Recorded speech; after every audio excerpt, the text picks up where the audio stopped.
Well, hi, Albert. Hey, buddy. How you doing, Nate? It's been a minute. Yeah. Well, we've been, I don't know, busy. I've been working, doing actual work. Getting paid to talk. Getting paid To plan. Getting paid to de-risk. Oh, yeah. We brought on a new client, which was exciting. You've been busy? Yeah, I've been busy. What's really funny is I live in Alberta, specifically Calgary, and we brought on a new client whose headquarters are in Calgary.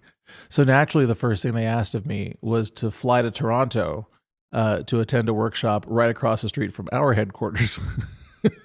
I found that to be pretty amusing. We had the pleasure of you being in the office, so everything worked out in the end. Right? That's right. I like to swan around and pretend like I'm important every time I'm in Toronto. Swan around. I've never heard swan around. That must be yours. Is that like a Texas thing? No, it's definitely not a Texas thing. I picked that up from the Brits that I have worked with over the years, so I presume it's a British thing, but I guess I don't really know. Sounds like a conspiracy, but you know what? Speaking of conspiracies, I've got something to check in with you about. Oh God, is this? And you're gonna get annoyed. Okay, it's the Nate, not Dave. Okay. Yeah. You remember, this is like going back more than a year. You're like, I don't believe it. It's not true. No, it's true. And I continue to prove it. How's your group going? Unfortunately, it's just me. I'm the only member on LinkedIn and oh, nobody's weird. joined it. Anyway, do please continue with your update though. Yeah. Nate, so remember, all you Nates out there that are getting called Dave, go to nate.dave on LinkedIn and join my group. One of the influencers, so this guy, Nate B. Jones, he's an AI influencer. He's on Substack. He's one of my subscribers. I subscribe to his channel. He's got 102 followers. I don't know how many subscribers, but it's really great content. I mean, he goes really deep on all things AI. He's also a Seahawks fan. So, congratulations. Oh, Nate. yeah. All right. Go Hawks. Yeah, I was, grew up across the Puget from Seattle, so I was a suffering Seahawks fan myself for many, many years when I was younger. But yeah, right. Anyways, then Pete Carroll showed up and made everything better. So I reached out to him and I just asked him. I was like, "Hey, when you introduce yourself, do people mishear you and then go Dave?" And he actually responded to me and he was like, "Yeah, all the time." There's another Nate.Dave. And then randomly, I get some, account executive, sales guy that reaches out to me on LinkedIn. His name is Nate. His name is Nathan, actually. And so I said, "Hey, I'm not interested in what you're selling, but I got a question for you that's random." And he goes, "Okay, fine." So then I asked him, I'm like, do you go by Nate? And he's like, "Yes." And I'm like, "Okay, I have this theory. Like, do you ever get Dave when you're introducing?" And he said yes as well, all the time. I don't know, man. It just I feel happens, like man. All these conversations that you're having with other Nates, they're all happening without me or anyone else to validate that they're actually happening. A new angle to the conspiracy has been yeah, introduced. exactly. Like this is one of those two-sided coins conspiracy situations. On the one side, there's the actual Nate Dave thing, and on the other side, there's you pathologically lying about it. So at least that's what I presume. But you have to know, you have to realize that Nates we are an innocent kind. We are truly, no, I'm just kidding. God, I'm just sitting here racking my brain for a bad Nate. Yes, there are none. Not in the Epstein files, nowhere to be found. Oh God, you really want to go there? You want to talk about Jeffrey Epstein? No, but actually, I do want to pivot. Podcast? Can we pivot real quick? So I want to mention the listener survey. We do have some responses, which is really exciting. We're going to start promoting a little bit more. Just as an FYI to remind everybody, visit our when you're going to our podcast and you see. Go to the show notes. There's a link to our listener survey. We really like to get to know you better. So. We're going to try and take your questions and we'll work some of your feedback into future episodes and whatnot, but the survey is going to help us do that for the rest of the year. So I'm pretty excited, for sure. Hopefully we haven't reached actual listeners, but yeah. my neighbor Dave has submitted a survey, he told me. Well, a bunch of people who work for us submitted test surveys to make sure that it was working. So I think that those are still in the data set as well. So we need to do a little bit of culling before we really Yeah, but which means that we haven't really reached a critical mass. We have a bunch of responses, but we need to go through them and make sure that they're all valid. So the more we get, the easier that will be. So, do please get in there and answer the questions.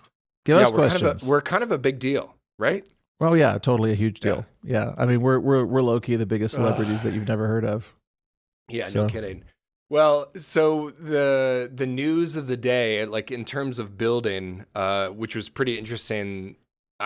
So Lunar New Year's, right? Chinese New Year, it's like the thing. So a lot of Chinese people of Chinese ancestry or immigrants live in my neighborhood, and so we Gung Hei Fat Choi or Lunar New Year's if you're from somewhere other than China and Asia. And it got me thinking, like the Belt and Road Initiative, like what is that doing?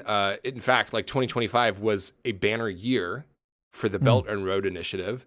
They spent, I would say, a modest $213 billion on 350 deals. Okay, yeah, I guess they could have gone. They could have gone real hard when pushed it up to 300. If they were really trying. Yeah. But the interesting thing about China is, like, we have talked about tariffs. We talked about Trump. We talked about their effect on projects in the past. And so I think what Trump is doing with tariffs and whatnot, it's actually like, it's not isolating China, which is what the U.S. wanted to do. It's actually creating, it's helping China reintegrate.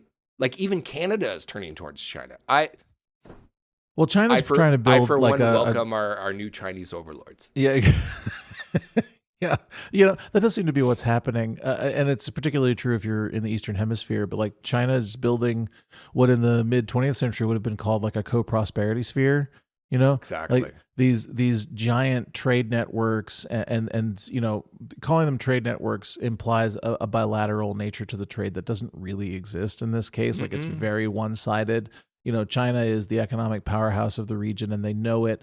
And they've parlayed a lot of the American manufacturing that has happened there over the past few decades into some truly just second to none tech capabilities. Like the way that they can churn out high tech solutions to everyday problems is it's the same way that people used to talk about Japan in the 80s, where like they've got this future tech stuff they're all just walking around with all the time, and they're building all these things because we're paying them to, and like that's exactly what's happening in China, and the level of like technological growth there is just absurd. I mean, the dark factories and the proliferation of electric vehicles, and they're building more, even dancing robots. Did you see the dancing robots?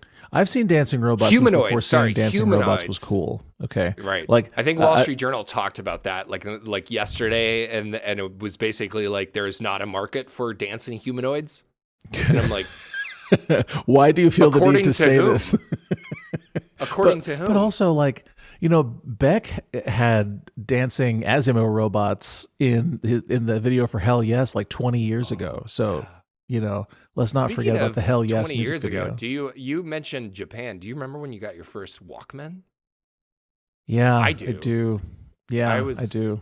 Man, that was cool. listening to Pantera while mowing the lawn. Absolutely. I was listening to Faith No More. Okay. Yeah. Epic. Were you mowing the lawn though? No. I was probably riding a bike without a helmet though. Yeah, classic Walkman behavior. Riding a bike, no helmet, Walkman blasting, and no reflectors. Yeah. Oh yeah, no, 100%. I mean, my unsafe Walkman behavior. Mowing the lawn probably pretty safe, all things considered. But I definitely did light a bunch of GI Joes on fire while I was, listening to stuff on my Walkman. So. I mean, that was probably not the best choice, but it was cool. It was fun. And speaking of China though, the energy mismatch, well, the advantage, I guess. Actually, here, let me back up. There's a few things that I'm really excited about. Like there are a bunch of LLMs, a bunch of models like Kimi, Queen, that are coming out of China that are really exciting, right? And agents like OpenClaw that's from the US, but you can use the Chinese models that have huge context windows. So that's pretty exciting. But then their power advantage, like they have more energy production, more than 50% of the US right now. And I think the US is playing catch up. Like, all the SMR stuff, like Canada is building, right? US is building like crazy. The tech companies are building like crazy. Yeah, well, that's true. I'm doubling. Look, and by the way, just quick preview. We haven't gotten there yet, but we're going to be touching base with some of the predictions and kind of quantifiable statements we made last season later on in this episode. But this is one where I feel like we haven't really seen enough information to really know what's actually going on yet. Because like you can place an order all you want to, like you send an email to a guy and say I want one of your SMRs. It's a little bit more controlled than that, but still, it's a bit of a black box. It is like nothing's come out of that box yet. So we'll see when they start generating power. Call me. And it's like when Mark Zuckerberg said there was that meeting where Trump asked him how much he was going to invest, and he's like, I don't know, 500 billion. Yeah, sure. Do you remember this? Like just random, just throwing numbers around. Just what's going to be a number that's big enough to appease dear leader, but not so big that I can't actually do it if the rubber meets the road. But right. It never will, so it doesn't matter. But anyway, back to China. You're talking about SMRs, but I think the real news there is just a nuclear growth in general. They have more nuclear capacity under construction right now than the entire rest of the world combined, and it's not even close. Not even close. It's insane.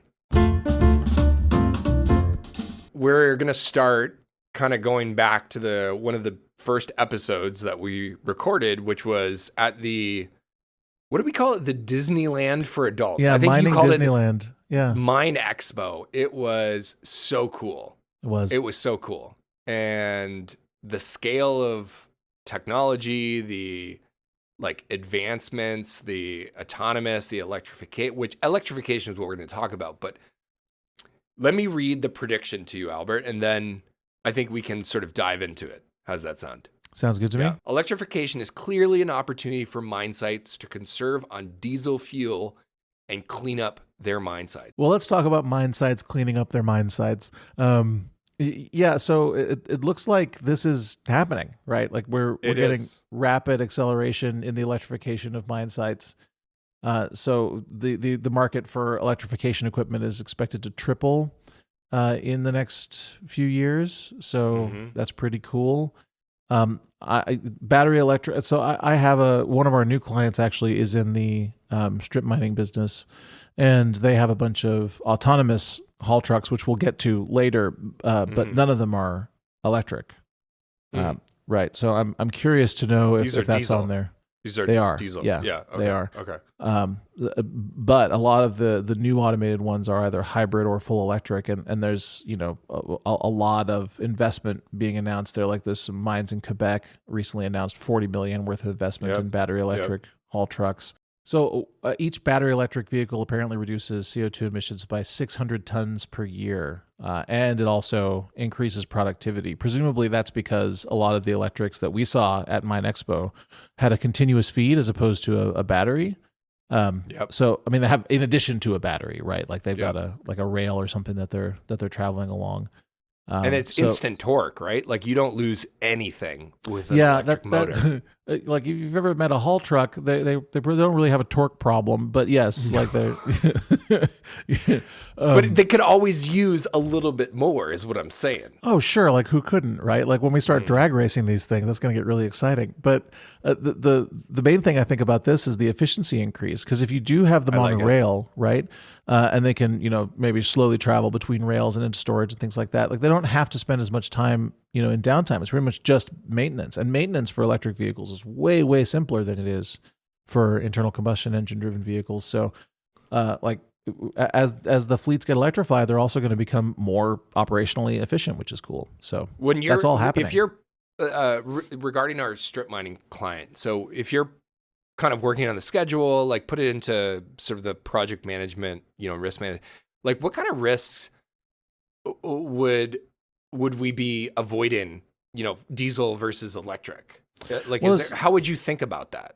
The risk of a haul truck just giving up, and not working well is a lot lower in this case. Lower. I would assume. Oh yeah. I mean, because the number, oftentimes you'll hear about machinery in terms of how many moving parts it has. Oh, it has one moving part, or a million moving parts. Like electrics are way more on the one side of the spectrum than they are, whereas like the diesel stuff is way on the other side of the spectrum, right? Like they've got zillions of moving parts, are really, really complex machines. So any single part of like they're really mature, right? Like there's a lot of maturity around how they are maintained and they're pretty reliable and that's all wonderful. But you still can't overcome the fact that there's just a lot that can go wrong in an internal combustion driven vehicle, and a lot less in electric ones. So I think that those risks go down. For like project work, it doesn't make a huge difference because but it's the maintenance. It's the for operations downtime. and maintenance. Yeah. No, that it just makes sense. means you can maintain a smaller fleet that's more productive and all that stuff. But let's pivot. Another thing we talked about at Mine Expo was cogeneration. This is interesting. There was some new, like there's new stuff that's coming online up on the the iron, is it the Iron Shield? Like around Sudbury, a lot of mines in northern Ontario. Ferris is going to kill us. I don't remember what that's called, but that area. Yeah. Up north. Up north. Yeah. That's what I call it. It's up where people, I guess, live. I don't know. I'm going to cut Ferris that out. is like close to the Arctic Circle, I think, right? Isn't that? No. Yeah. He lives in an igloo. In Toronto, anything north of Bloor is like another world. So northern Ontario, northern Ontario, much of which is south of central Alberta. But anyway, true story. Anyways, cogeneration, really interesting, but we're starting to see more. We are, yeah.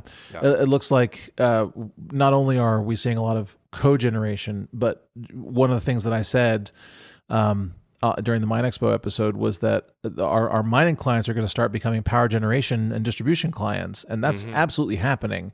A lot of this news is coming out of Zimbabwe.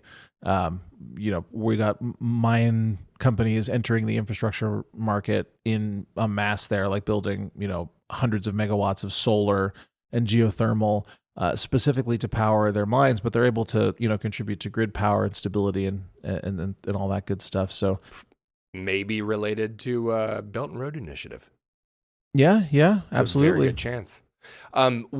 Same question as before. When you're sort of planning, scheduling, risk management, like what's cogeneration? Like what's the upside and risk avoidance with cogeneration versus like the other? Like how would schedulers, now that they have the big one is cogeneration, grid how would they stability. think about it? It's grid stability. So there, especially in places where the grid cannot be relied upon. And I would say that we use Zimbabwe as an example because they surface in this news a lot. So that's definitely a place where you can expect a little bit of grid instability. Like I used to work in Nigeria, same thing. Like every building there has what in our very broad definition would be cogeneration. They've got generators exhausting directly onto the sidewalks, by the way. Super fun. But there's generators like in every single commercial building there that serve to supplement grid power and occasionally replace it when the grid power inevitably fails. Sure. So, and I would love to say that it's localized to places, in faraway lands, but it's not, right? The grids are vulnerable everywhere. Whenever you build hardened, robust facilities, you need to think about grid reliability and the ability to, like how much uptime do you need? Well, that's your electric too. Like it can't just be the data equipment, like for a data center, for example. The electric and the cooling also has to match that same uptime or something very, very close to it. So it's a lot of big risk. That's big risk. No, so medium or small risk. Well, huge. Yeah. Big upside. So like it makes tons and it's not, like I said, it's not just in Zimbabwe and Nigeria, it's also in places like Texas, right? So Texas very famously had some massive grid failures a few years ago in the wintertime, like they were getting some unexpected cold snaps. Couple winters in a row, right? Two in a row that killed it was many people, and like the root cause of this is like the way that Texas manages its grid, which is a whole episode on its own if we want it to be. It's a bit insane. When it works great, but when it doesn't work, it kills hundreds of people. So, you decide what the trade-off is worth. But anyway, the point is that you can't necessarily rely on Texas infrastructure. They're getting more hurricanes that are bigger all the time. Most of the people I know who still have family in Texas, people who've like retired there, their retired moms and dads are buying generators and transfer switches and things. There's like a whole cottage industry around getting those things installed and like retrofitting homes from the 1950s to 70s with these, fairly robust power transfer setups that often include backup batteries and even, don't say it out loud when you're in Texas, but even some solar, It's true. So. And the infrastructure is getting older. Like there is a lot of older infrastructure that has to be maintained, has to be updated. Like how are they planning for, or how would, let's say you're back in Texas, back home, and you're working with like some of the companies that you worked for, but in transmission, in energy generation, how are they planning for these? How would you plan for some of the updates and the maintenance that needs to happen in order to work around the main thing, some of these tragedies? And that's really what it boils down to is like if the big one comes, what do you do? Like, are you going to be ready? Yep.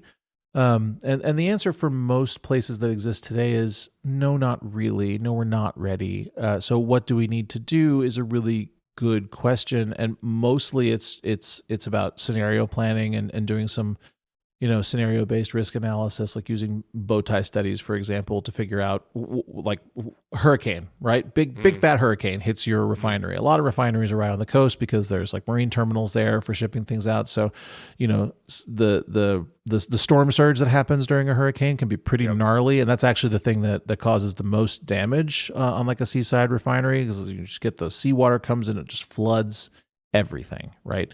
So you need to start thinking about what does your mitigation look like, because it used to be that 1,000-year storm would happen every 1,000 years. Now it seems to happen every 10 years or so, which means that you've got to be prepared to mitigate for circumstances that were borderline inconceivable just a few years ago.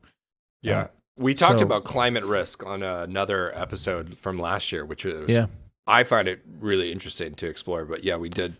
Go check out that if you. It is, and I'm basically talking about the same for sure. That one was a lot about adaptation, right? Like we spent a lot of time talking about climate adaptation. I think that's the thing, right? Like that's what I'm talking about. Like that's what a lot of money's being spent on. But anyway, we're getting a little bit off track. Well, I know it's an interesting. I like to get off track, but let's go back to the prediction. So we were talking about mining competing with AI for energy was the next one, right? So we're on this mining thread, but now we're kind of like it's competing for AI for energy, right? And there's like Google, Amazon, like they're all signing contracts to build SMRs. But what is that all Which was about? Another prediction we made, by the way. There'd be more of those, and there have been. But we're talking about, I mentioned Texas earlier, requests for like future grid demand quadrupled in 2025. And 73% of that growth was from AI data centers, right? Yep. So Texas is, as we discussed on that episode, a very comfortable regulatory environment for places looking to build a data center. And that's great. Like Alberta is another example of those. But it is going to place a lot of stress on grids, which means that grids are going to become heavily privatized. We have lots of private investment going into grid robustness and grid capacity, and that's one of the, we were talking about China earlier and the sheer quantity of capacity that they're adding to their grid. None of that's coming from private sources. Well, I shouldn't say that declaratively, but like the Chinese government, oversees the construction of all this stuff. So they have a bit of an advantage when it comes to building big things quickly. And in the U.S., if you want to do that, you're going to have to get some private money involved, and that's exactly what's happening. And I think the planners, the PMOs, like our audience, the executive sponsors for these mega projects are thinking about different ways of structuring like financing and power, and right? I mean, wouldn't they be thinking about a different way of just putting the whole project together and put it into execution? Well, they would have to, especially if you're project is going to be a power hog. I mean, generally speaking, for most construction projects, the workflow is still the same. You have to go to the grid or go to the utility, ask them how much capacity they're going to have in that specific area where you're looking to build. They're going to have to build something new to accommodate your medium to large builds, like a switchgear or something. But there could be a lot more to it than that. There could be, depending on where you are and how big your thing is, like, one of the projects that we're working on right now is in Edmonton, Alberta. Edmonton is a medium-sized city. If you were to plop a hyperscaler into the middle of downtown Edmonton, there isn't grid capacity to support something like that. So it would have to come with some additional investment in, generation capacity. And the problem with a lot of these projects is they're planned on a much shorter horizon than grid capacity in general is. So, one of the things we talked about last year wasn't really a prediction, but there was like a run on gas turbines, like natural gas driven turbines. Right. Like the pricing and the lead time for those went through the roof because everybody was trying to shore up short-term electricity demand driven by data centers. The best way to do that for economically speaking is actually solar, but solar makes poor baseload because of the whole sun is off, no power problem. Sun is off. The sun is off. Yeah, somebody's reached up, pulled a little cord, and the sun switched off. It makes me think of like a Looney Tunes cartoon, or it's very I don't know, Looney Ren Tunes, and Stimpy or something. That's where like I'm at. Yeah, that's where I'm at today mentally. Yeah, that's good. good. The sun has a big place. cord you could pull. You're not at a Beavis and Butthead sort of place, and that's good. Yet. We're all good. Yeah, fortunately we're recording this in the morning, All right, so the next prediction, similar, but kind of moving along towards the AI space, but we talked about autonomous technology risks. And this is, I find it's really funny. It's a funny risk. I mean, it is. You know what? If I was involved, it's not funny. I'm reading ahead in our research here, and the very next thing is like multiple documented collisions between autonomous. And Nate's like, "This is pretty funny." Way to go, Nate! Way to go. Yeah, I just proved that Nate's are an asshole, and we are lying about Nate.Dave. I guess. Yeah, obviously. Takeaway there, right? Like we're so. What? So the prediction. Let's talk about the prediction. Sure. Let's read it because it's funny. The way that it's phrased. All of these technologies are inherently risky because they're new. Yeah. I think you probably said that, not me. Probably. I mean, there's definitely a two-sided coin situation here with autonomous vehicles, right? Like, yeah, they are inherently risky. I was just having this conversation with a lawyer friend of mine. The real risk of autonomous vehicles in terms of their broad adoption in public, right? Like on public roads, moving the public around, like Waymo taxis in San Francisco are a good example of this.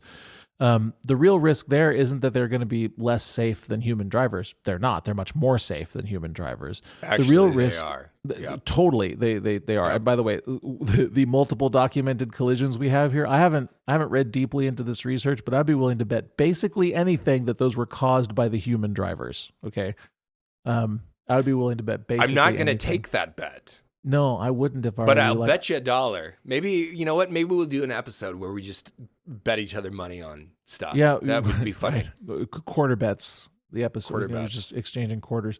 Did I tell you that I taught my daughter how to play Texas Hold'em, and we were playing for like I'm gonna play her for money? Nice. We were just playing tokens. I know a little bit of a tangent there, but yeah, it's important. Well, it's important to teach them understand risk.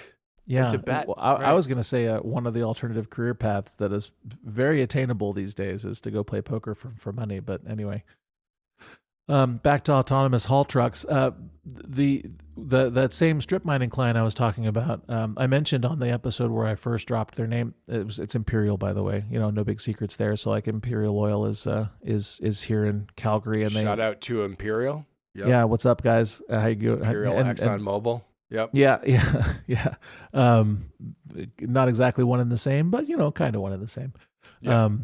But anyway, so they have a strip mining operation that they would really love if you didn't call a strip mining operation up in the oil sands that use a lot of mining technologies, including autonomous haul trucks. And I was part of a very, very small part of the project to get their first autonomous haul trucks in and tested. Yeah. And they were running a pilot program for a couple of years there, where they had drivers in the trucks in case the autonomous pilots did something stupid. And now, as in like I had this conversation a couple weeks ago, all of the haul trucks are autonomous, and their incident rate has gone basically down to zero. Shut up. Really? Yes. So they don't hit stuff. They're not backing into pipe racks. They're not backing into loaders. They're not. That's hitting because each it's other. just a wide open space and there's no humans. That's why. To your point earlier. And yet somehow the human haul drivers were managing to hit stuff anyway. Okay. So like the incident rate doesn't come down to zero from zero. If you hit anything with a haul truck, like you're going to be okay. Unless it's another haul truck. Right. The other thing is probably dead now.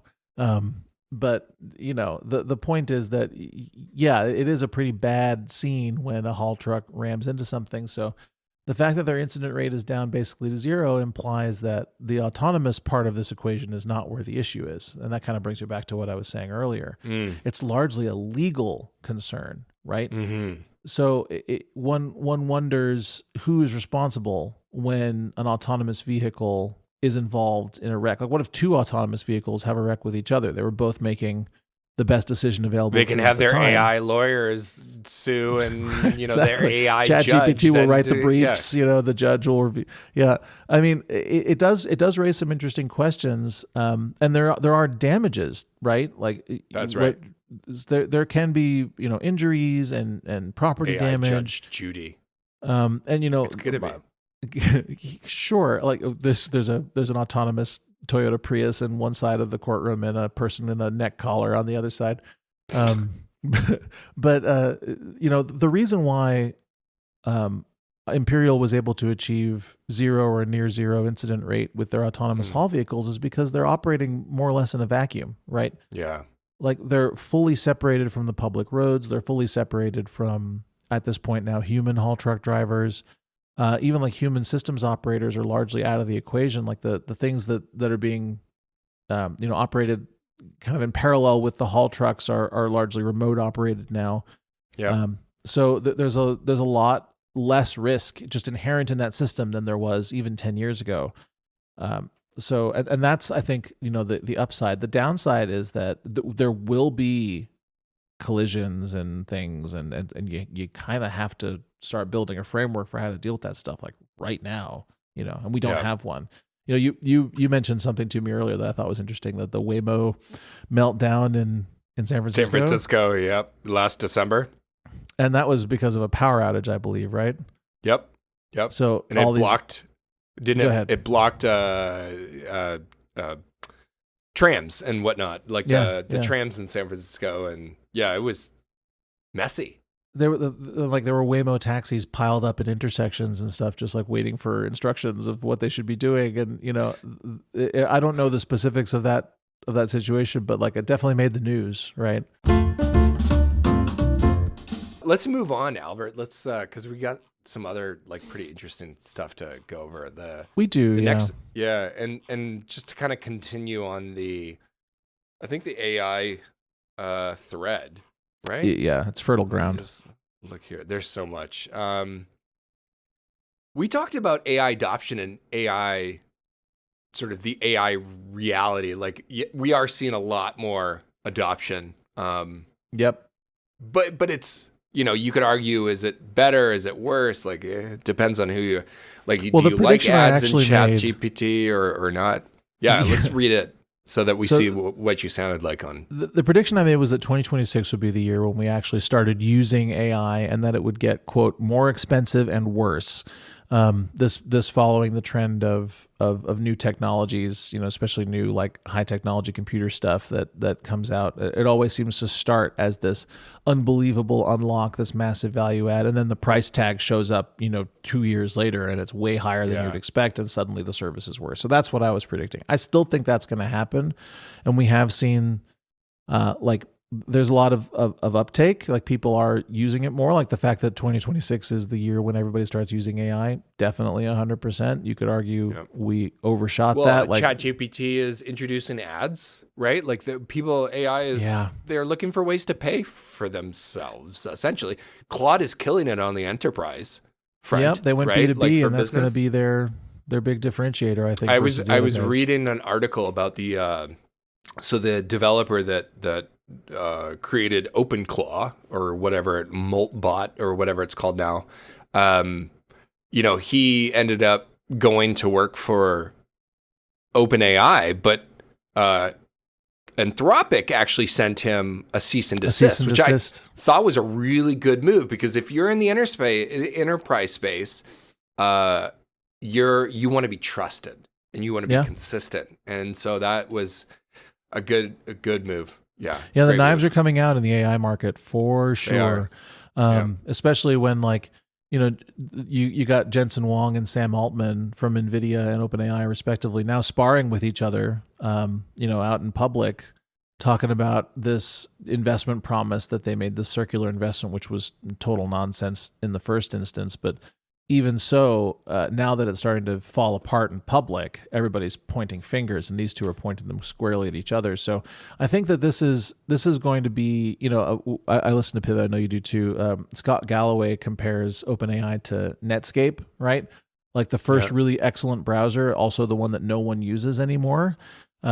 I really expect that that's a good comparison, that we're going to see OpenAI start to sunset in favor of some of the other, I haven't touched ChatGPT in probably 6 months. Like I've been using Gemini. I don't and even have Claude. it on my phone anymore. No, indeed. The three I use in order are Claude, Gemini, and Perplexity, in that order. I use Gemini, Claude, and I've started to use Kimi, which is the Chinese app. I'm maybe this is like xenophobic of me, but I just don't trust the Chinese ones. I mean, I just don't. Like I remember when DeepSeek. I don't put personal information into Claude. I don't.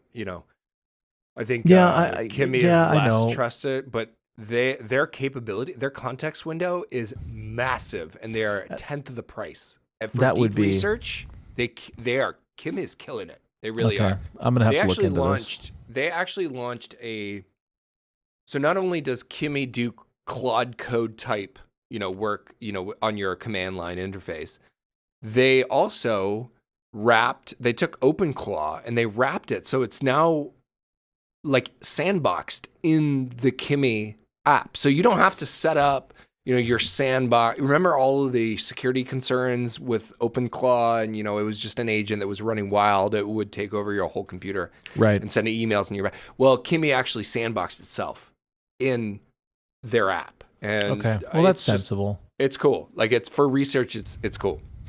Claude Code feels sandboxed that way, but every now and then when it's running in the background, I'll be doing something, and then a little banner will appear and say, Claude Code is debugging this browser window. It's like, well, I didn't ask it to do that, but okay. The Claude co-work is really cool, though. If you haven't tried that yet. Try it out. It's cool. It's essentially, it's like that OpenClaw. It's just a little bit more trustworthy, and yeah, it's good. It's cool. Okay. Cool. Anyways, we digress, but let's continue. Not really though, because we're talking about this adoption stuff, and we pulled some research that shows that only about 12% of the organizations that could be using AI for project management are, and of that same population, about 29% feel unprepared to do so. And that's a bit of a paradox, because on the flip side of that coin is in the technology world, like in coding and in high tech development and stuff, like there's already widespread job displacement. That's right. 37% of U.S. companies expect AI to replace a significant portion of their workforce by late this year. And that, by the way, is another prediction that we made last year on the same episode. We were talking about massive job displacement, and that wasn't just us, it was everybody, right? We all saw this coming. Yeah. I mean, the companies that make the AI models are the first in line to talk about how they will replace jobs, right, and replace knowledge workers and things like that. But like it's a huge impact. I mean, I don't remember, was it Canva? I think the Canva CEO came out and said that their coders are now just reviewing AI code. Like they don't have people writing code so much anymore. Like they've got a smaller workforce that's just reviewing AI written code. Amazon shed 14,000 jobs in October. IBM pulled several hundred of their HR workers and replaced them with chatbots. Ignite Tech, this guy, I can't remember the CEO's name, but he made some news for himself by replacing 80% of his staff with, well, they weren't really replaced with AI, like LLMs or what have you. It was more like these were the people that were not on board with the changeover, right? I think there's a lot of, if your job is a task, then you should be concerned. If your job is a task, like that, that's like right for AI. If your job involves thinking, and that's you're better off. But yeah, if your job is a task, you should be afraid. And we're starting to see a lot of that. A lot of those. A big chunk of my early career was spent doing exactly this, like building tools that automated repetitive processes, simple stuff like in Visual Basic Excel programming, like really, really simple automation stuff that anybody could do. And in fact, no one has to anymore because you can just get friggin' ChatGPT or Claude to do it for you. But, I got a lot of pushback early on, and it always confused me until I realized that I was putting people's livelihoods at risk by making huge chunks of their job just disappear, right? Right. Like if you have two admins who are doing the job of one person with an automatic tool, then guess what? One of them gets fired, right? Yeah. And usually the one who is the most afraid of getting fired is the one who, pushes back the hardest on what they're, and that probably explains the situation at Ignite Tech. I mean, there are definitely people who are racing to the bottom, right, in terms of quality, and don't mind that the AIs maybe aren't doing as good a job as the people would in those same roles, but you know what, they're a hell of a lot cheaper, so maybe that's enough. What's I think AI slop will be one of the words of the year, and that annual kind of ritual. The Oxford, yeah. Yes, the word of the year, slop. Yeah, I think you're right. I mean, there's a lot of it. I mean, even now you look at, I don't know, Pinterest.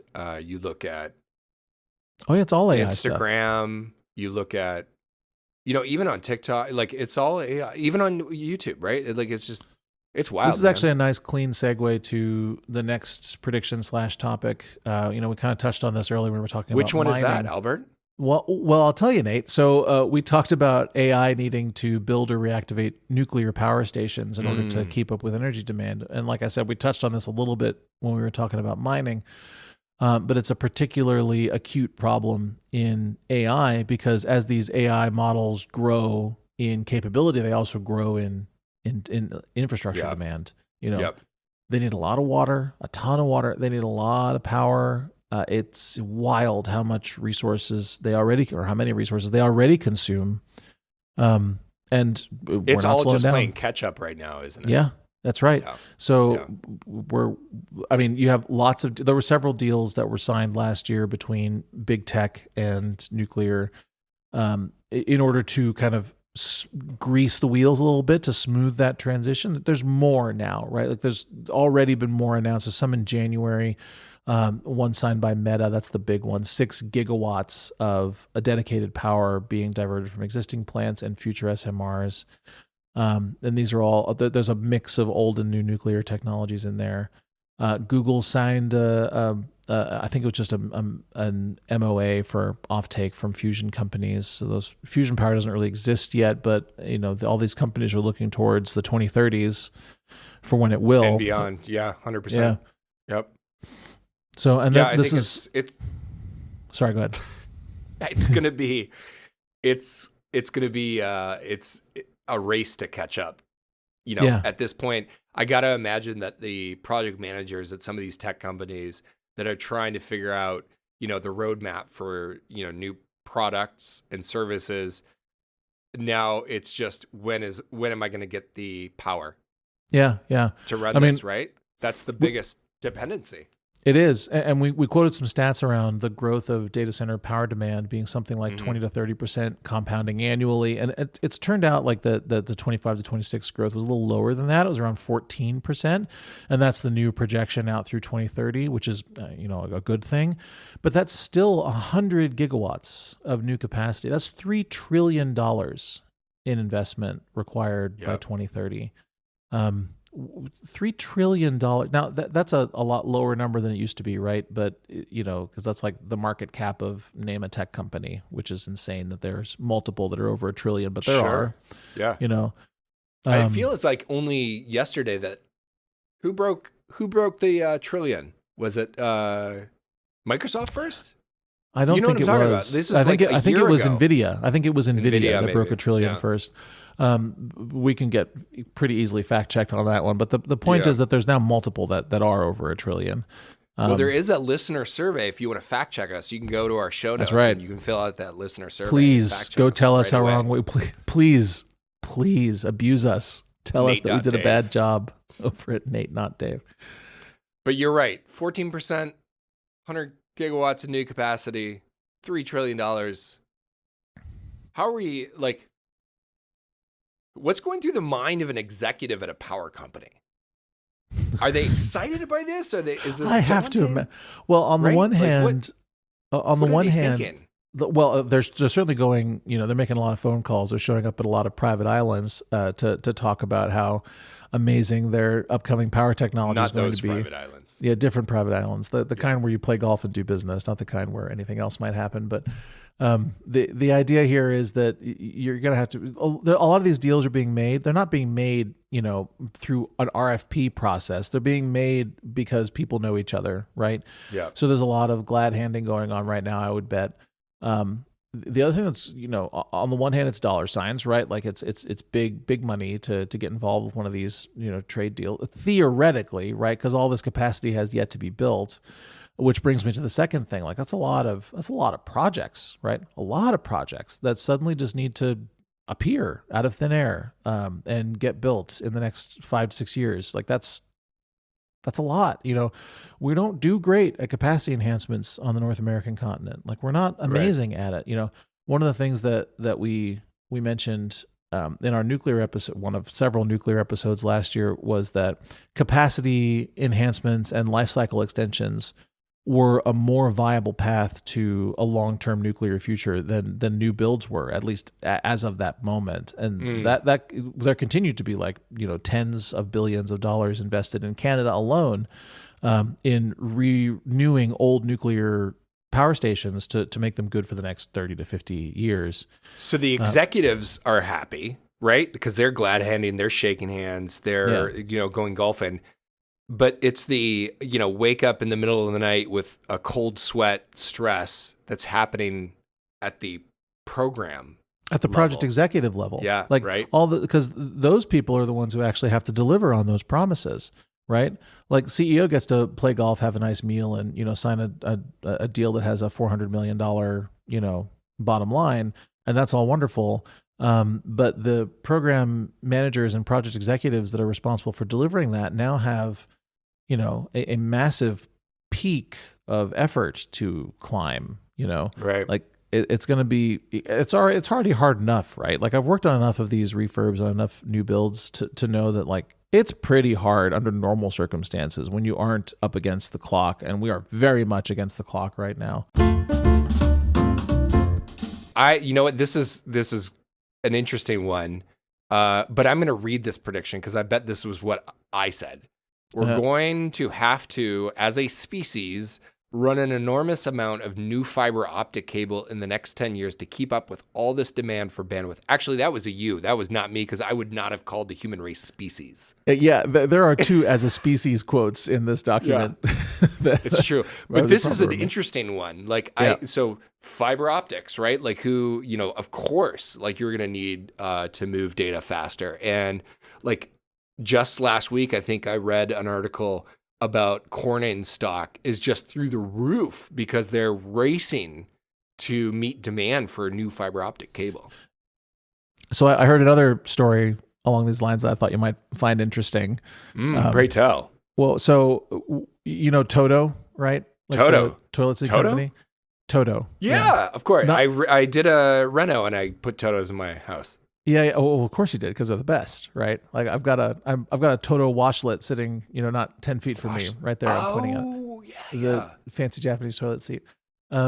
So Toto has some pretty significant ceramics manufacturing capability, as you might guess, and they supply the brackets that like memory chips and like integrated silicon are Yeah. made in, right? Yeah, And super high test ceramics are important for a process called cryogenic etching, which is when they use like ultra cold temperatures to like build layers like at the molecular level into memory chips, which is how we're doing it now. Which is crazy. So like Toto has had like massive growth in their stock price as a result of, getting part of, because like memory cost is crazy right now. Like sure.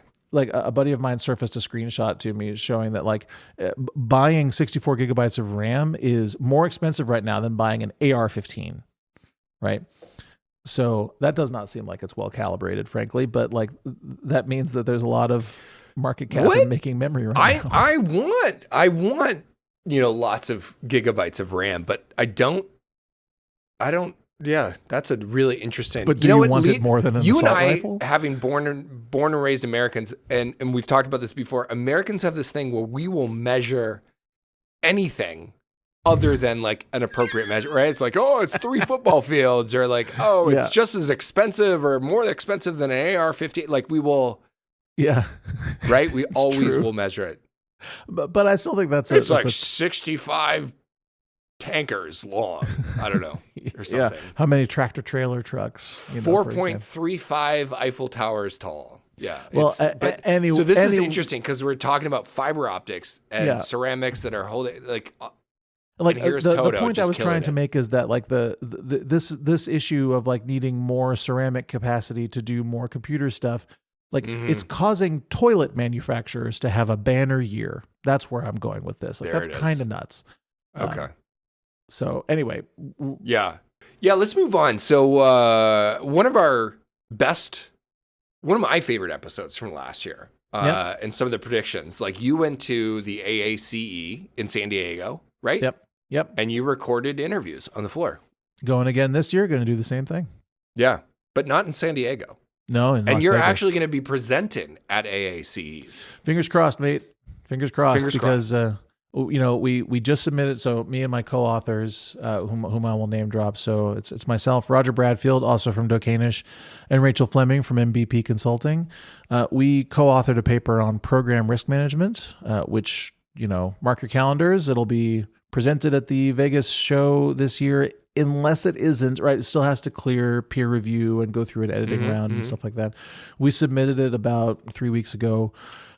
So we're waiting to hear back on the first round of edits, but we were not the first. So everybody asked for extensions, right? Because the paper submission deadline just like bookended Christmas. Like they accepted the submissions on, in like September, October, and then they were accepting them at the end of January. And it's like, what do you guys think is happening between October and January? Just like brainstorm a few things. It's a lot. Yeah, not much. Nope, not much.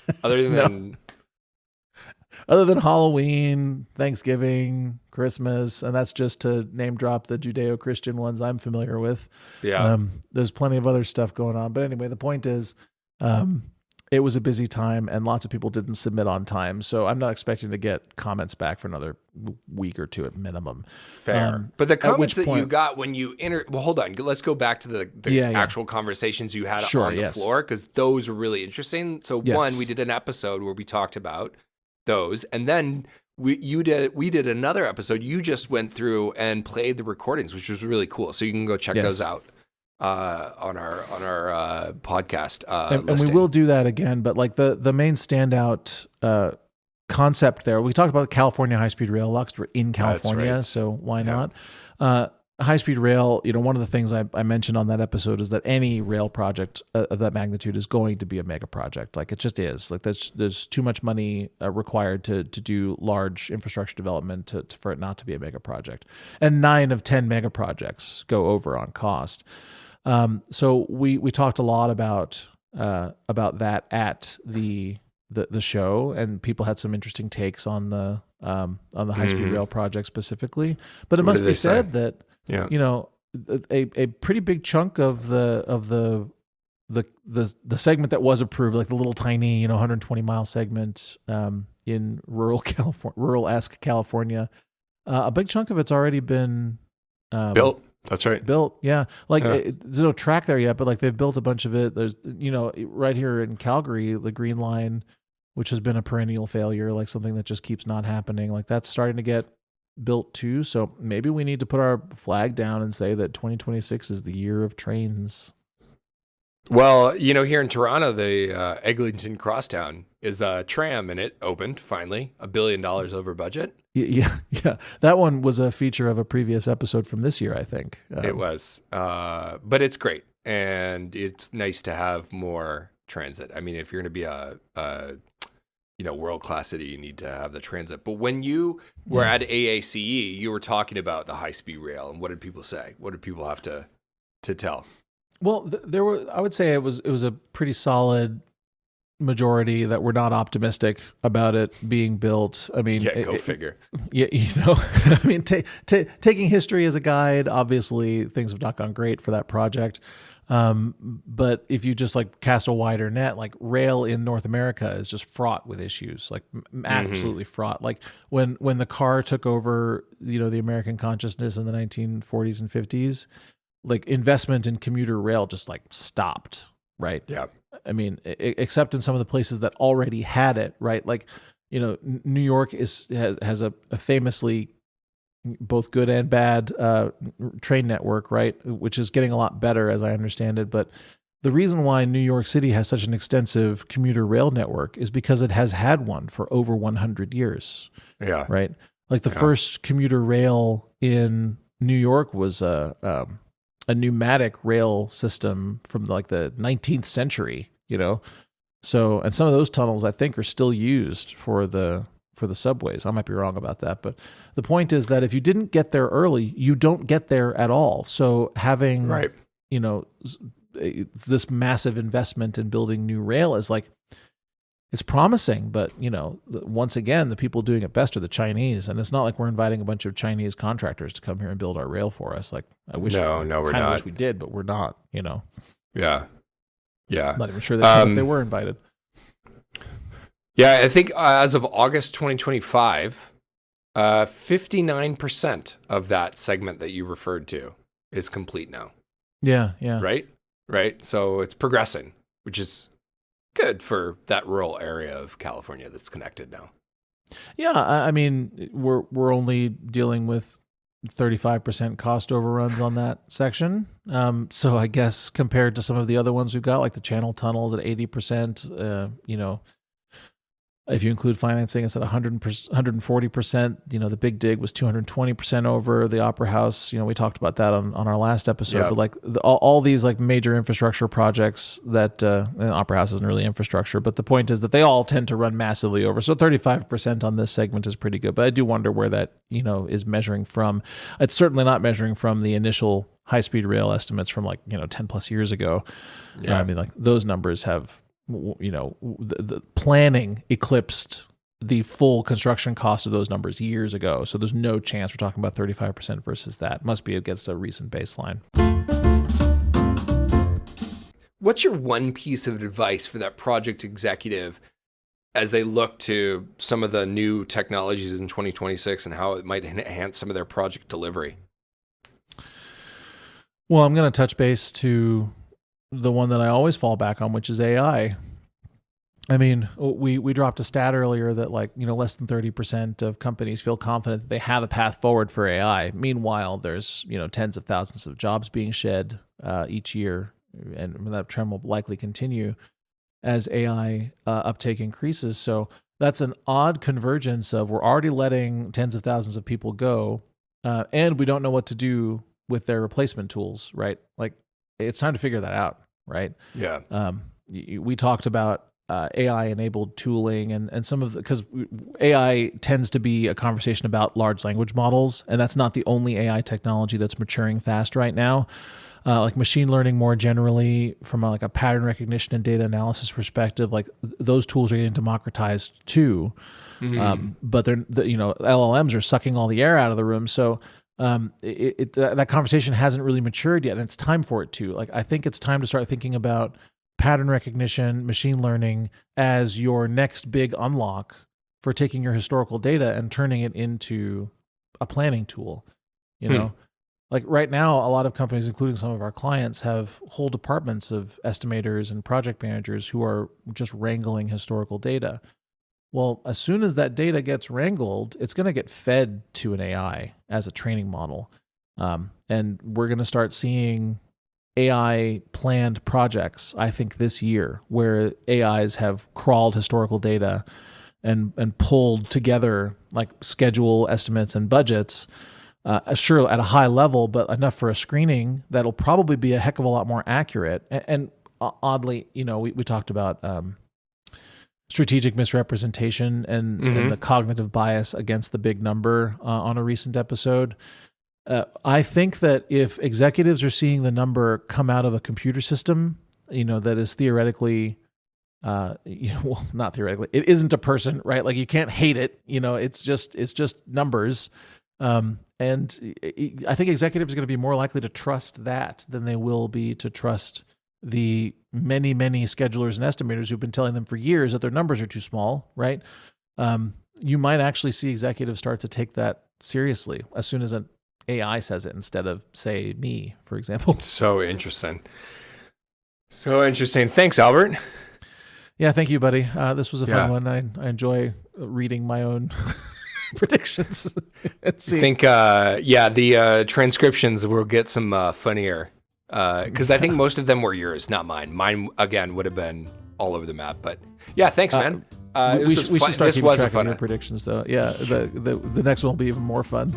I'm going to talk to 40 more Nates, and we're all going to confirm that we all get called Dave. Anyways, thanks a lot, Albert. Thanks, buddy. All right, talk to y'all later. Bye. Hey everybody, it's Albert here. Thanks for tuning in to the Risky Planner podcast. We hope today's conversation was informative and above all else inspires you to excellence in what you do. If you liked today's episode, don't forget to rate, subscribe, and leave a review. It helps us reach more listeners just like you. I'd also like to thank Thompson Igbo for letting us use his excellent music on our show. If you like what you hear, check him out at igbomusic.com. That's EGBO music.com. Talk at you later.